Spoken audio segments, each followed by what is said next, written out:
Nouvelle petite session de backtest. Là, on va faire avril 2020, toujours sur la stratégie Only New York, avec un setup de reversal et de continuation. La vidéo d'hier, là, sur Mars, bon, on va pas dire qu'elle s'est mal passée non plus. On a eu un mois un peu tricky, on a fait moins 0,50, moins 0,60 même. Donc, du coup, la petit bilan de l'année pour le moment. Janvier, BE. Février, un bon mois à 6,40. Et mars, un mois relativement mauvais à moins 0,60. Et puis là, du coup, j'ai déjà préparé la session pour directement avril. On va s'envoyer avril ici.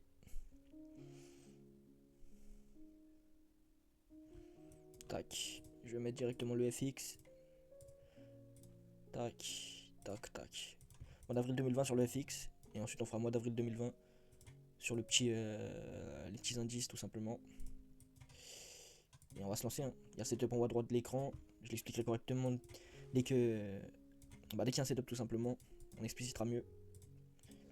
Là on va voir sur notre première session qu'est-ce qu'il y a. Première session là cette journée on va rien faire. Prochaine journée. On va rien faire, les marchés sont dégueulasses pour moi à ce moment là. À moins peut-être qu'il monte direct. Non il descend. S'il avait manipulé en haut peut-être il y avait un monde où on bougeait un peu. Là pareil on va rien faire. Hein. Les marchés de clochard. Là il y a une manipulation en bas, vous voyez, prise de lit, clôture dans le range, etc. Mais on va pas acheter ici. Hein. On va pas acheter ici. Là ça se répercute, vous voyez ici, impulsion haussière, retracement. On laisse une mèche. Potentiellement on va partir à la hausse. Mais je vais pas acheter non plus parce qu'il y a ça là. Cette résistance, il aurait fallu que ça prenne la liquidité. Bah, c'est un enfer, hein. C'est un enfer. Je serais presque à prendre un long. Hein. Vous voyez ici, on a enfin pris la liquidité. Vous voyez là, la veille, je vous avais dit, j'achète jamais ici. J'achète jamais ici, je vous avais dit, parce que je veux que ça. C'est trop louche là, cette liquidité laissée. Là, on a bien fait un dip. On est venu liquider tout le monde, comme je le pressentais. Et on a fait une cassure à la hausse. Et là, on est dans un FVG.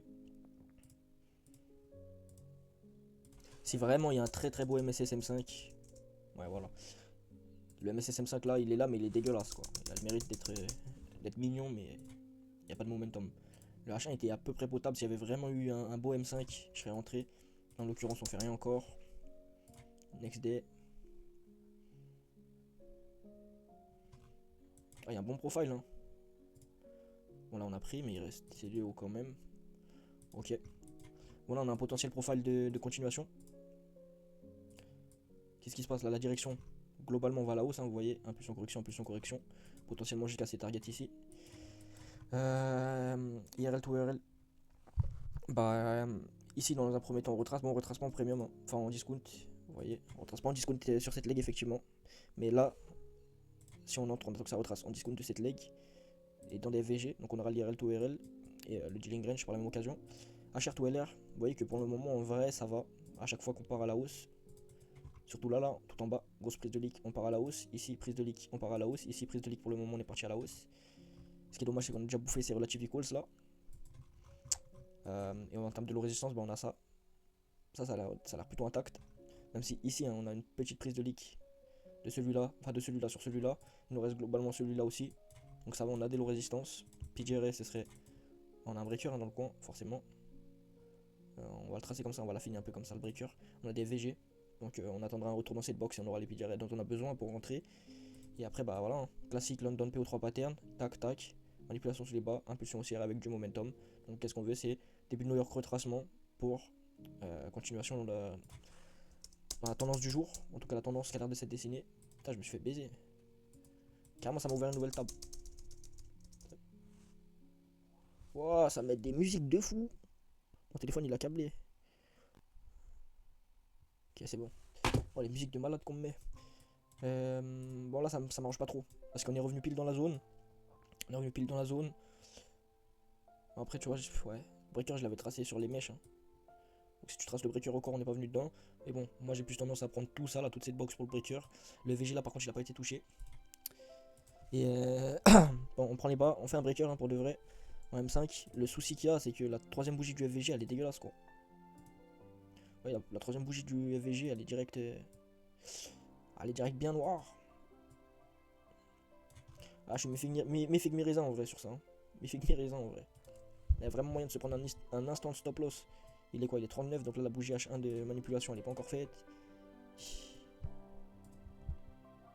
Je vais le prendre, mais c'est vraiment le trade tricky qui voilà, qui est juste assez bon pour que tu le prennes, quoi, mais qui pue un peu sa mère quand même, disons.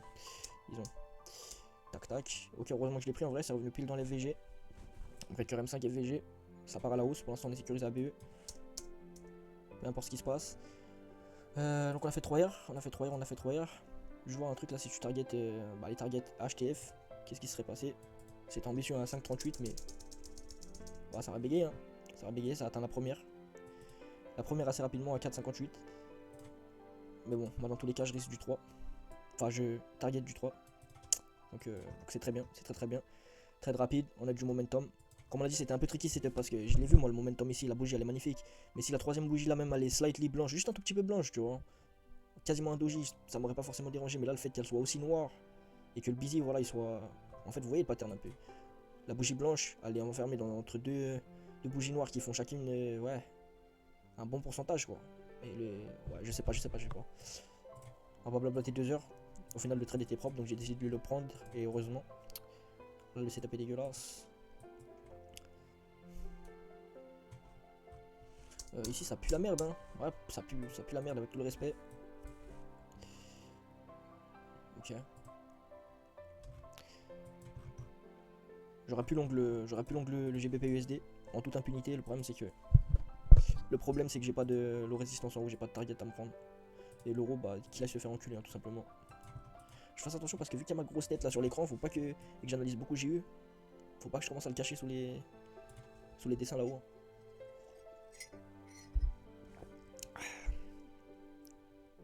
Dégueulasse.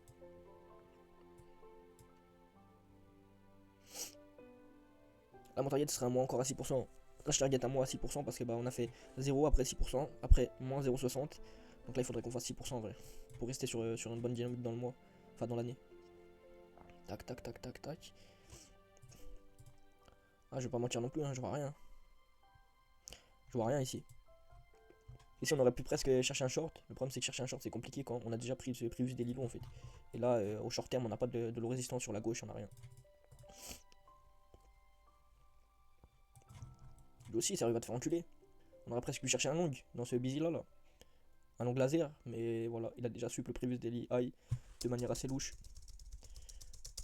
Donc du coup, ouais, forcément, il peine à repartir à la hausse.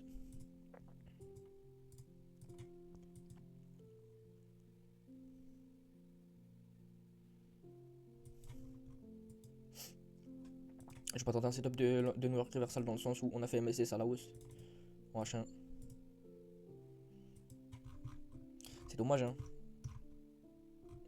Il y a des belles perspectives de vente, hein, si ça revient toucher ici, là, ce range. Globalement. Mais ouais, j'allais dire, il n'y avait pas de target à prendre dans tous les cas, donc j'aurais pas pu trader. Et là, heureusement que j'ai pas tradé du coup, hein. Ok. Le problème, c'est que là, pareil, hein. C'est un peu mieux en termes de target, mais c'est pas fameux. Vous voyez que là, on va à la baisse et à chaque fois, avant de descendre, on liquide, hein. On liquide. Et si on liquide, vous voyez que ça liquide globalement. Donc non, j'ai pas forcément de target à avoir là, même si si je cherche un long là dans cette zone. Zone breaker plus globalement les deux FVG là. Si ça lui revient, bon c'est pas revenu dans tous les cas. On va déjà à la fin du mois, hein.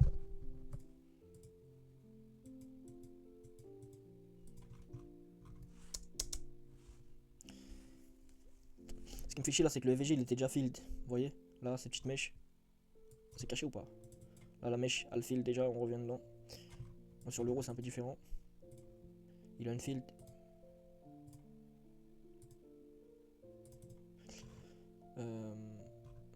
Ouais.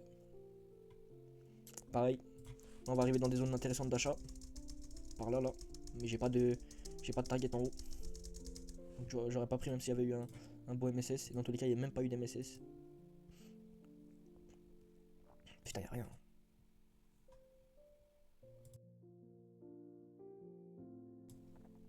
Y'a rien du tout. On finit le mois avec un trade, 3% sur le fixe. Donc ça c'est cool quand même. On va essayer d'aller enterrer l'ennemi via les indices. J'aimerais bien prendre 3 R sur les indices aussi, ce serait cool. J'allais dire pourquoi il y a déjà des dessins sur le mois. C'est normal, j'ai pas encore changé les graphes.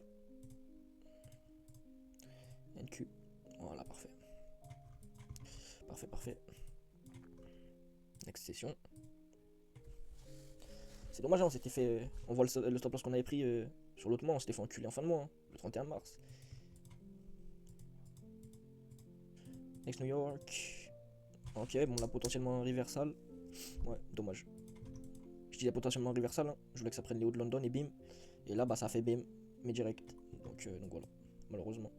On voit que sur le Nasdaq là il y a ce FVG là qui a suffi. Il a suffi. Après bah moi je voulais pas short direct, dans le sens où je voulais pas faire genre un New York continuation. Avec la narrative, ouais, on a déjà pris les hauts de l'Asie, on est revenu dans les order blocks ici globalement et on avait fait un CB à la baisse, c'est ISD. Moi j'aurais voulu en fait que ça casse au moins ça quoi. À ce moment là où ça casse ça, je peux prendre un setup de continuation dans le sens où on est déjà bearish. Sinon bah j'attends les prises de London pour prendre un setup de reversal. Et dans tous les cas de toute façon j'aurais même pas réussi à me positionner. C'est parti un peu trop fort, ça n'a pas retracé dans les zones d'intérêt. Remets mon full écran, ça le chien. Tac tac. On continue. New York. Next New York. Oh y'a rien. Ah c'est des primes, hein. C'est des primos. C'est des primos, c'est des primos. Là potentiellement on va avoir quelque chose. On a un order block. Ouais. Ouais. On peut se régaler là potentiellement. On va se concentrer sur la S&P 500. Qu'est-ce qu'on a sur la S&P 500 les frères? On a globalement eu des petites cassures baissières récemment. Tac tac. Donc je dirais direction plutôt bearish. IRL to RL, bah qu'est-ce qu'on fait? On retrace. Si je prends le dernier swing high et le swing low, on a retracé en premium. Voilà, vous voyez la première barre c'est 50% ici. Donc on est en premium. On est revenu dans un order block. HR to LR, bon, globalement on a liquidé un tout petit peu là-haut. Et surtout ici là on a liquidé avant de partir. La session de London. Le résistance, c'est très important, c'est notre target. On a London du jour. Enfin Asia du jour, London du jour. C'est dommage qu'on n'ait pas prévu daily high. Enfin prévu daily low pardon ici. Sous l'Asia ça aurait été bien que ça laisse ça. D'ailleurs sur le Nasdaq c'est resté. Donc ça c'est une bonne nouvelle sur le Nasdaq. Le prévu daily low est intact. Bon après plus bas on peut trouver de la low résistance mais c'est ça qui nous intéresse surtout. Ensuite HAPGRE. Bon bah ici hein, on a notre order block en deux bougies. Bam bam, il envoie une belle impulsion baissière donc pas mal. On voit qu'on touche à peine. On touche à peine les corps là. Donc c'est cool. Ça réagit bien. En PGRE aussi on a le top de le souk en lui-même. Sub du haut de London. Sub and close dans le range donc très très bien. Ah je m'attendais à rentrer direct moi. En fait je m'attendais à rentrer instant. Là j'ai un peu plus de doute. Dans le sens ok j'ai mon breaker block. Mais regarde la taille du FVG en fait. Ça a bégayé de fou et ça fait que le MSS est pas vraiment joli. Ouais non je me vois pas rentrer. Hein. Je me vois pas rentrer sur ce genre de. Sur ce genre de config. La remontée dans ma zone est plus puissante que la descente pour faire le breaker. Donc là ouais on a été un peu plus. On a été pas mal sage, donc tant mieux. Voyons si le prix nous donne une deuxième opportunité. Et là on a eu un nouveau breaker mais on n'est plus du tout en session. On n'est plus du tout en session, dommage. Bon bah ici on a été. On l'a joué à l'expérience, on a évité un stop loss. Très très bien, on est content de ça. C'est là que tu vois qu'un peu d'expérience ça fait la gif. Mais ça pour être honnête là je suis fondé sur FTMO depuis. Ça fait déjà quelques mois mais je suis en drawdown là, le compte il a 96 000. 96 000 et quelques. Et ces trades là je les prends. Vous voyez là le short, donc c'était là. Le short S&P 500 je l'aurais pris. Donc bah, vous avez vu indirectement mes explications. Je vous ai dit bon, l'achat est magnifique, tout a l'air magnifique, on a le breaker etc. Mais là, le MSS pue sa mère, il y a trop de mèches, il y a trop de dégueulasse, il y a trop de bruit, on voit qu'il n'y a pas de main forte qui partent à la baisse. Et surtout les deux bougies blanches là ne donnent pas envie de vendre ce tout petit FVG dégueulasse. Donc j'ai dit je rentre pas, je prends pas. Et 2020 j'ai jamais backtesté ça, donc je connais pas du tout ce price action, j'ai aucune chance de connaître ce price action. Je savais que je l'ai pas pris, que je devais pas le prendre. Et du coup bah ça va être un stop loss. Mais du coup là le compte vous voyez qu'il a BE. Bah, sur mon fond dead, je vous garantis que là depuis que je suis fond dead avec les émotions tout ça, j'aurais pris le trade et j'aurais pris le stop loss. Et j'aurais justifié ça en me disant bah ouais mais ça respecte le mécanique de mon setup en fait. Bah ouais mon frérot mais si t'as pas un minimum de discrétionnaire dans la vie tu vas aller nulle part. Et c'est grave dommage. Mais bon, je m'en rends compte on va dire c'est déjà le principal quoi. Mais ouais ça fait chier, c'est des stop loss que je sais éviter. Bref. On en est où là? Voilà j'ai raté un setup en blablatant. Enfin j'ai raté un setup. J'aurais pas été déclenché dans tous les cas, j'aurais voulu me positionner comme ça. Vous voyez ici, setup de retracement, direction bearish, retracement, premium dans un VG, IRL to RL, HR en haut et LR en bas. pour une vente. Retour dans le PGR, donc le H1 CB, M5 MSS avec displacement qui laisse des beaux FVG. J'aurais essayé de me positionner à 50% de ce FVG avec 3R. Et malheureusement, c'était parfaitement dans notre narrative. Le trade fonctionne parfaitement, à part ce petit détail que on serait pas fait déclencher tout simplement. Vous voyez. De toute façon, je me mets là. Et surtout avec les spreads en exécution live. On va pas se faire d'illusions, on n'aurait pas été dans le trade ici. Ça part directement là-haut, on va pas pouvoir rentrer. Dommage, hein, on avait la vision. Par contre, le tech profit était pixel. Hein. Après, ça remonte direct. Ah, dommage, gros. S'il vient me faire un petit sweep là, sweep and close au-dessus de cette mèche, dans un busy en plus, je serais rentré, mais regarde. Il BOS ça comme du n'importe quoi. Enfin, il MSS même, comme du n'importe quoi. Bon, il est reparti à la hausse, hein, donc on aurait pu quand même chercher un long. Mais bon, l'MSS bizarre là, il m'a pas donné envie du tout. Là, qu'est-ce qu'on a? On peut se faire un petit profil. Hein. On peut se faire un petit profil continuation ici. On peut se faire un petit profil continuation. On va voir vite fait si on a un MSS. Oh là. Oh là, ça c'est magnifique. C'est magnifique, c'est magnifique. Bon, on va un petit peu expliquer. Qu'est-ce qu'on a ici?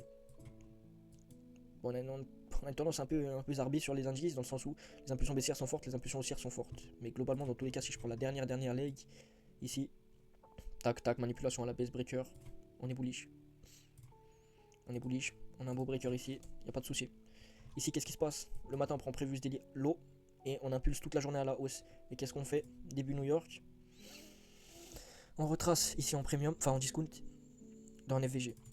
Donc là, pour l'instant, la direction, c'est bon. IRL to IRL, bah, devant vos yeux, retourne dans le bon côté du dealing range avec un FVG. Donc ça, c'est bon. HR to LR, bah, vous voyez, hein, pour l'instant, il y a des prises de liquidité en bas plutôt sympa. Surtout ici, là, la prise de liquidité laser, elle est magnifique. Laser qui prend les previous daily low. Et en low résistance, on a previous daily high, on a previous Asia high, previous London high, et voilà. Enfin, ouais, London high de la veille, et on a même le London high de la journée là. Donc, ça nous fait une trendline somme toute plutôt sympa. On a le breaker, et pour l'instant, on n'a pris aucune de ces liquidités. Au niveau du pattern, du coup, on est sur une continuation. Hein. Classique, bullish day, avec retracement en discount dans un PGRA. Et le M5 MSS avec displacement, il est là. On a un beau breaker. On va pas grid d'aller essayer de vendre dedans. Enfin, d'acheter dedans, pardon. On a un beau FVG. Le défaut, c'est évidemment, comme d'habitude, cette putain de bougie noire là. Mais c'est loin d'être aussi pire que sur les derniers setups là. Le setup où on a TP sur les FX, c'était Euro USD, je crois. C'était beaucoup plus dégueulasse. T'avais une grosse bougie blanche, mais avec deux grosses bougies noires et un tout petit bisé au milieu. Là, il y a un peu plus d'air, même si effectivement, là, t'as l'impression que ça sweep ça et que ça va redescendre dans le trou de balle de mon compte. Le souci, c'est que ça a aucune valeur en fait. C'est juste un high au milieu comme ça. Donc, ouais, on va se jeter dans le grand bain, on va voir ce que ça fait. Oh, le momentum est dégueulasse, on va se faire stop loss. Hein. Ouais, ça se voit direct ici. J'aurais presque pu éviter le stop loss dans le sens où vous voyez ici, hein, belle impulsion haussière, retracement assez fort quand même si ça va, il ralentit bien. Ça repart dans notre sens, on peut se dire, waouh, ça allait proche du breaker, FG, tout ça, ça réagit. Mais là, je suis pas le genre de mec à me hyper. Hein. Ça se voyait direct là. Vous voyez qu'il n'y a pas de patate, il n'y a rien, il n'y a pas d'envie. Et donc là, ensuite, quand ça fait ça, la mèche ici, ça revient à B. Normalement, tu peux te sortir à B en vrai. Tu peux te sortir à B. Mais dans les faits, surtout en live, en backtest, c'est facile, mais en live, c'est difficile. Hein. C'est difficile de se dire, ok, pour un momentum qui starie comme ça et tout ça, je porte mes couilles et je ferme le trade à BE. Tu dis, putain, mais ouais, dans les faits, si ça retourne à la hausse, je fais quoi? Si ça fait ça là, et à ce moment là, ça va à mon TP. Comment je réagis après? Est-ce que je réussis à tenir le coup mentalement? Voilà, tout ça, c'est à factoriser. Et bah, là, même en backtest, je suis resté dans le trade, même si ça sentait la merde.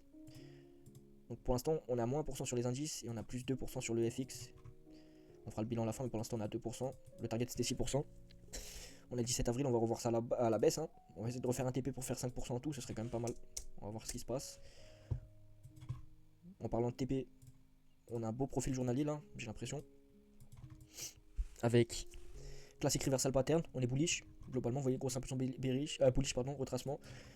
Dans un FVG, donc potentiel IRL to IRL pattern. Ça, c'est acté. Maintenant, le problème, c'est qu'on n'est pas revenu dans le discount du dealing range parce que bah, l'impulsion elle est énorme. Mais HR to LR, on l'a par contre, on a les belles low résistances en haut.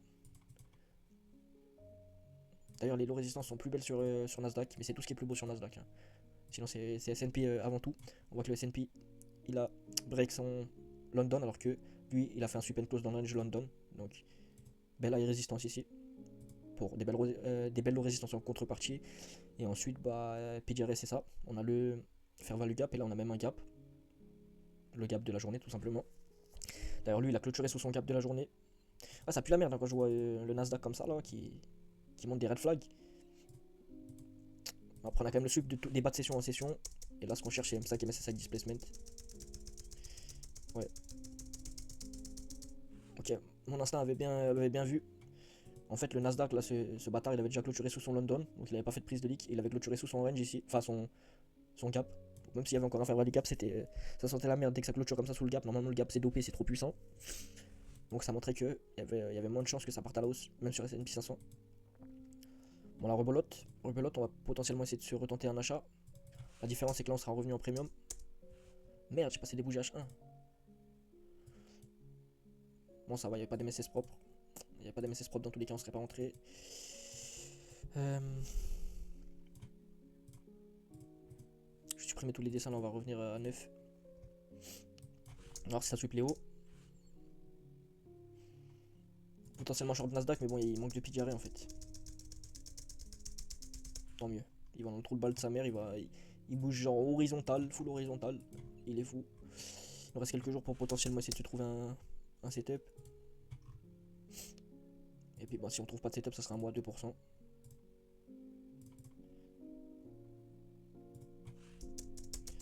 Parce que ça se reverse fort là. Il n'y a pas de changement de main à chaque fois.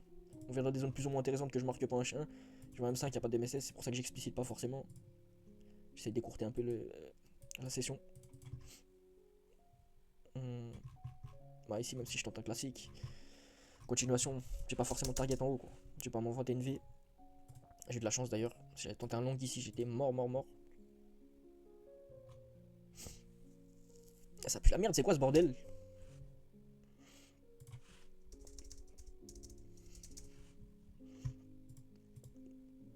À deux doigts de chercher un achat les gars. À deux doigts de chercher un achat ici. Tac tac tac.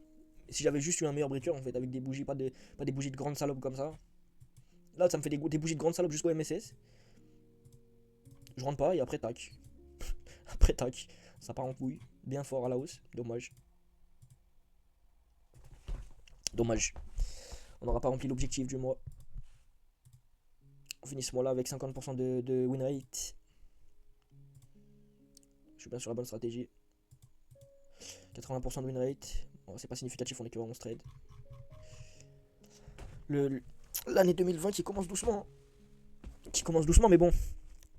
Là, faut se méfier. Hein. On peut très bien faire là 6%, 4%, 3% et au final changer d'avis tout à fait sur l'année. Hein. Premier mois BE, 6,41, moins 0,59, plus 2,05. Au moins, on remonte le drawdown. Enfin, ouais, on remonte le petit drawdown en gros. On revient à des all-time high sur l'année. C'est pas dégueulasse en vrai. Et puis on voit que ça s'est joué sur des détails, non? Ouais, ça s'est joué pas mal sur des détails en vrai. Quoique je dis ça, mais le seul TP qu'on a pris, c'était le seul TP qui était disponible en vérité. Il y avait pas comme défaut où je backtais, s'il y a 15 setups qui peuvent faire TP et j'en prends que 1 ou 2. Et les autres, je les rate pour des détails. Là, il y avait vraiment rien à se mettre sous la dent. D'ailleurs, on a évité même des stop loss assez difficiles à éviter. Donc, ouais, pas de regret. Donc, vous voyez le bilan, il est super propre. Il n'y a que 2 trades dans tout le mois. Un TP à 3R, un SLA, un R. Net, efficace. Et voilà. Je vais pas faire de blabla. Je vais poster ça. Et demain, je posterai le mois de mai tout simplement. Et puis voilà, je vais pas faire d'intro de grande salope de youtubeur. Même si voilà, avec tout le respect. Puis voilà, on se retrouve demain.